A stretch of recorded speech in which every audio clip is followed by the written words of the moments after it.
Assalamualaikum warahmatullahi wabarakatuh. Saya Dinda Indriani dengan NPM 2108266 eh, sedang mengerjakan tugas di blok dermatologi dan venerologi, yang dimana saya di sini akan membawakan materi tentang impetigo pustosa.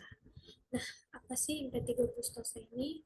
Impetigo pustosa merupakan penyakit infeksi kulit menular pada daerah epidermis kulit, yang dimana sering pada anak usia 4-7 tahun. Nah, apa sih penyebab etiologi dari impetigo pustosa ini? Penyebabnya itu adalah Staphylococcus pyogenes bakteri.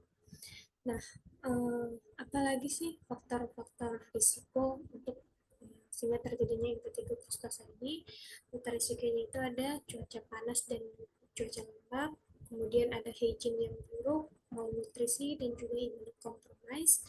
Kemudian bagaimana sih atau fisiologi sehingga menimbulkan si impetigo pustosa ini? Untuk patofisiologinya sendiri itu dia dimulai dari dimana mikroorganismenya itu tadi mengiritasi dari si kulit pada anak-anak, yang dimana seringnya itu pada daerah wajah, daerah mulut, dan daerah hidung. Itu dianya mengiritasi di kulit kita, kulit, sehingga menimbulkan reaksi antigen dan antibodi, yang dimana terjadi hipersensitivitas. Kemudian hal tersebut memicu terjadinya inflamasi, di mana inflamasi itu tersendiri ada yang tanda-tanda inflamasi seperti salah satunya itu adalah kemerahan. Nah, dari inflamasi tersebutlah terjadi kerusakan pada epidermis, namun ini hanya sebatas lapisan epidermis saja, tidak lebih dari epidermis. Kemudian dia akan menyerang lapisan lucidumnya, yang dimana dapat menyebabkan terjadinya protoplasma.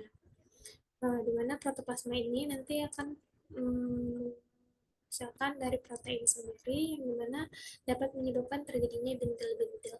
Bintil-bintil ini nantinya berisi cairan, kemudian nanti tanpa pecah, ya, kemudian jadi bakal terjadinya keropeng atau kusta.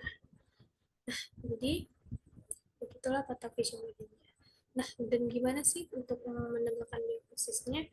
Untuk menegakkan diagnosis dari impetigo pustosa ini sendiri, itu dilakukan dengan anamnesis, pemeriksaan fisik, dan juga pemeriksaan penunjang. Anamnesisnya apa aja sih yang sering dikeluhkan untuk pasien impetigo pustosa ini? Dia biasanya datang dengan keluhan keropeng maupun bintil dan gatal di daerah wajah sekitaran dan juga daerah mulut juga sering. Nah, untuk pemeriksaan fisiknya apa aja yang dilakukan? Biasanya itu tadi predileksi. Predileksinya itu tempat-tempat tersering di mana itu ada di wajah, sekitaran mulut dan hidung. Bisa juga terjadi di tempat lain, tapi yang sering itu di wajah. Kemudian terjadi juga untuk eflorensinya itu sendiri ada makula, vesikel dan pustul yang eritema, yang dimana ukurannya miliar dan lentikular. Untuk penyebaran itu diffuse, untuk bentuknya itu anular dan sirkular, yang dimana makula, vesikel dan pustulnya itu tadi dia tertutup oleh pusta kuning yang berwarna coklat keemasan, karena tadi udah pecah, itulah menutupin dari si lesi-lesi vesikel dan pustul tadi. Nah, di mana pustanya ini sendiri dia tuh bersifatnya kering dan dia mudah terkupas, jadi mudah terpopek-popek dan mudah terkupas. Nah, ini pasti sangat gatal dan nyeri. Kemudian untuk pemeriksaan penunjangnya apa untuk membedakan dengan impetigo bullosa itu dilakukan pemeriksaan lab. Nah, untuk dilakukan pemeriksaan lab dia akan menghasilkan leukositosis, terjadi inflamasi. Nah, kemudian dilakukan juga dengan kultur dari cairan di vesikel tadi ini dilakukan kultur. Nah, didapatkan itu positif Streptococcus pyogenes. Maka dari situ impetigo pustosa itu dapat kita tegakkan. Nah, kemudian gimana sih tata laksananya? Pasti kan kalau udah kita diagnosis, kita lakukan tata laksana. Tata laksananya itu ada farmakologi dan non farmakologi. Kalau farmakologinya kita kasih mupirocin sal 2%, yang mana ini untuk topikal. Kemudian untuk yang sistemiknya kita bisa kasih antibiotik karena di penyebabnya adalah bakteri. Itu ada amoxicillin, erythromycin, clindamycin 40 mg per berat badan. Kemudian untuk terapi non farmakologinya apa sih? Karena kan ini tadi propeng ya.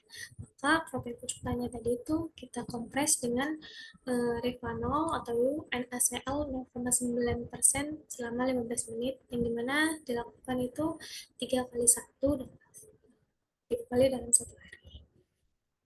Kemudian eh, jika jika tidak tertangani, si impetigo frustosanya itu sendiri dapat menyebabkan komplikasi. Mana komplikasinya itu komplikasi sistemik yang dapat menyebabkan glomerulonefritis. Nah, kemudian jika jika tidak ditangani lagi, prognosinya bisa buruk. Namun, kebanyakan dari prognosis impetigo frustosa ini sendiri itu adalah baik atau dubian. Saya di sini mengambil dari eh, referensi